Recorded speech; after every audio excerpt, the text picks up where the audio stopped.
This week I want to talk directly to all your content creators out there, specifically content creators in the real estate space, and I want to talk about achieving the best possible real estate fly-through videos.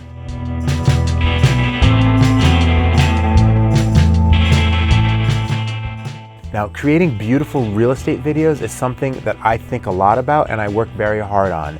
And lately, I've been thinking about what can I do to really up my game to create better and better real estate videos. Today's not really going to be a how-to, although we are going to talk about how to achieve certain image looks or image goals. This is not really going to be a gear review, although I did buy some new gear and we're going to take a look at it. This is really just about me taking you guys along on my journey as I up my game in the real estate video space. So one of my personal goals has been to be able to create top quality professional fly-through videos. That's where you have a beautiful interior space and the camera is slowly moving through that space and showing you all the different angles and the different facets. I want to be able to do that top quality splash page of your website, right?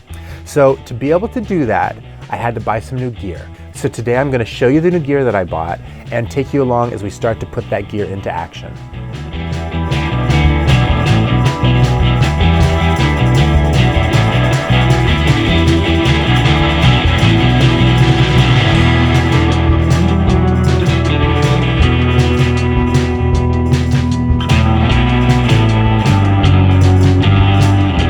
Okay, so before we get started and I show you how I'm gonna go about making better real estate fly-through videos, I want you guys to stop.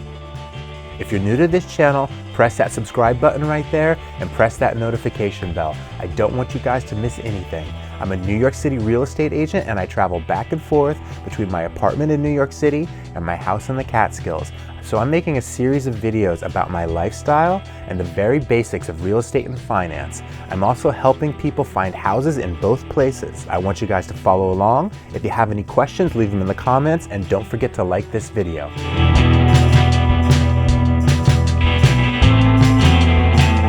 All right, so here I have my trusty Canon 6D Mark II.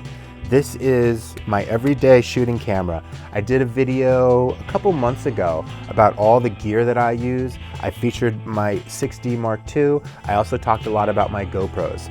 So I pretty much shoot everything with this camera and it does give me really good quality. It's full frame HD, gives me a nice quality image right off the sensor.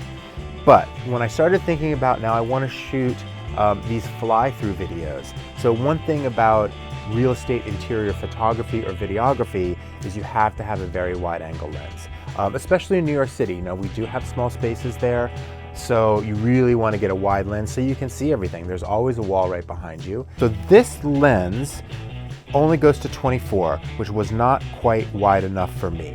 So the first thing I did is I bought two new lenses. I bought the ROKINON 14 3.1 and I bought the ROKINON 16 2.6. Now, why did I buy two? Well, because I wasn't sure which one was going to be the best, so I figured let's buy two, let's try them out, and the one that doesn't work for me, I'll return. To tell you the truth, I'd never bought ROKINON lenses before. I've shot with them before. DPs that I've worked with, I know use ROKINON lenses. They have a pretty good reputation, and they are less expensive than specifically the Canon L series lenses. These lenses, the 16mm costs $550. The 14mm costs $350. Now, the other option for me was to go for Canon L series lenses, but that was a huge step up in price, and I just decided that it wasn't really worth it in this case. I could have bought the Canon 11-24 zoom lens, but that lens is $2,500. Or I could have bought the Canon Prime 14mm lens, but that lens is $2,100. Now, the advantages if I would have bought a Canon Prime lens is, you know, Canon L series glass is just amazing glass. So I would have had a great lens. Not that these aren't going to be great. I'm expecting good quality from these, but Canon is just a step up. Also, with those Canon lenses, I would have had full functionality with autofocus and auto exposure, which I do not for these lenses. These are completely manual lenses. They're actually CINE lenses, which means it has a declicked aperture ring. That means there's no click when you go from one f-stop to the other. It's just a smooth glide as you open the aperture. And they're also geared for cinema style focusing gears. Let's open these up and take a look. We'll take a look at the 16mm first. This is always the fun part, is when you first pull it out of the box, right? The unboxing. I mean, my kids love unboxing, and I love unboxing too. Okay, so there's the 16. Comes with a little bag. We don't really need the bag, and I don't need the foam. And here is the 14. Also comes with a bag, and I don't need the foam.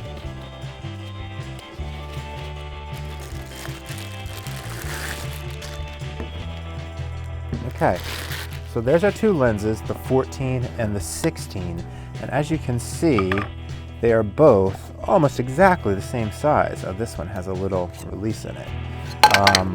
So what I'm going to do is I'm going to throw these on my camera and we're going to test them out. Specifically, what I'm going to be looking for is how distorted they are. In other words, how much they make the whole image just really feel really round and overly distorted. Less distortion is better. And also for softness around the edges.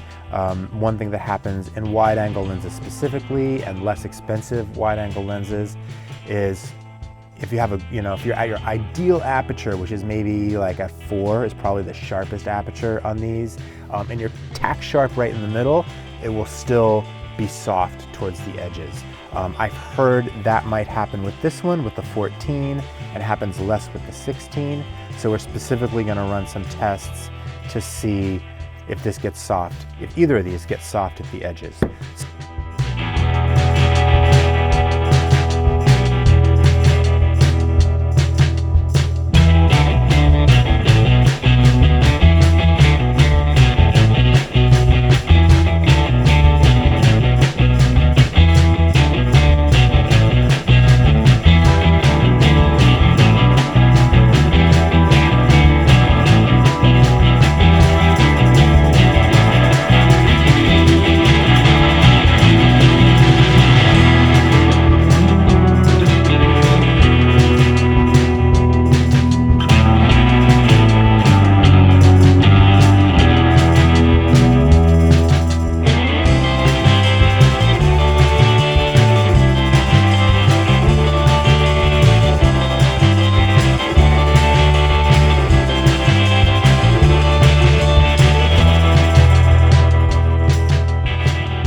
Okay, now one thing that I'd mentioned before when I did the video about my gear a couple of months ago is that I have several GoPro Hero 7 Blacks, and they have amazing in-camera stabilization in them, to the point where I was using them to do fly-through videos on real estate. You just put that on a handle and it's amazing how well it is stabilized, and you do get that feeling of flying through the space. But at the end of the day, the quality of the footage that I was getting out of the GoPro wasn't what I felt I really wanted to be at. It didn't have the depth, it didn't have the color rendition that I really wanted. I really want something that can go on the front page of a really high-end website and feel really beautiful and really expensive. I'm photographing a lot of really expensive properties, so I want the footage itself to feel expensive. So I had to buy a new piece of gear for that.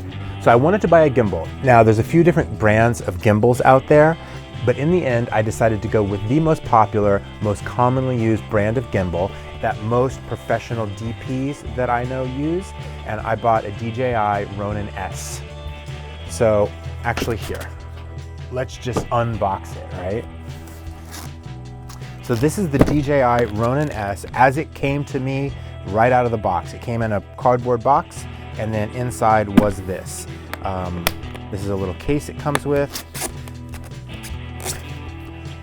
And there it is, right there. Let's move these boxes. Okay, this is me pulling it out of the box for the first time.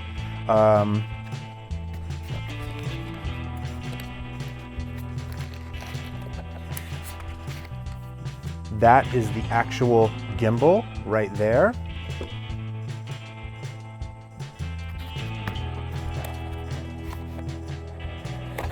And then this is the handle. And then this is the little tripod stand that it comes with, so the thing can stand up. And these pieces all go together, and that is pretty much it. There's a camera plate, there's a cord, there's some screws, and there is a, this is a, this holds the lens. This is a lens supporter. There's supposed to be a, oh yeah, and this is the camera riser. And some instructions, and that's pretty much it. The box is empty. That's what comes. That is the DJI Ronin-S Essentials Kit. This set me back $550 for this contraption here. But it's going to be well worth it. It's going to stabilize my camera, and I should be able to get some really beautiful interior real estate fly-through videos with this. So I'm going to put it through the paces. I'm going to set it up. I'm going to balance it, and we're going to take this out and test it out.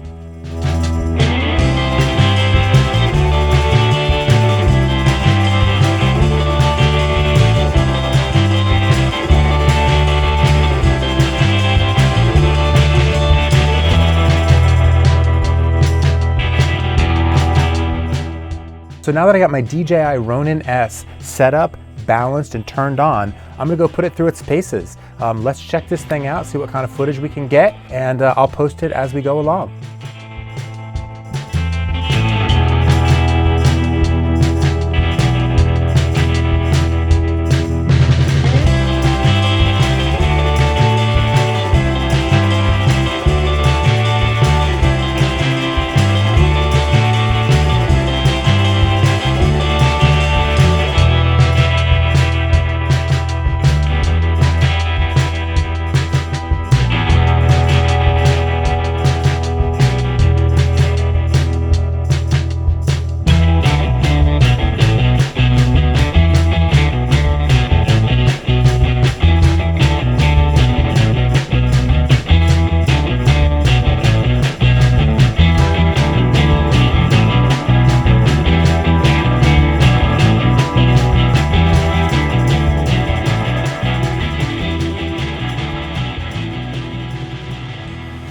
All right, well, that was fun. I was able to really test this out and got some good results. I think that was really good for my first trial run with my new system here. But I do have a shoot lined up in the next couple of weeks where I'm gonna be able to take this into a real situation. So I will make sure to shoot some behind the scenes footage and show you guys what I'm doing along the way. So look out for my next real estate videos that have high level, high quality fly through video. All right, I'll see you guys soon. Bye.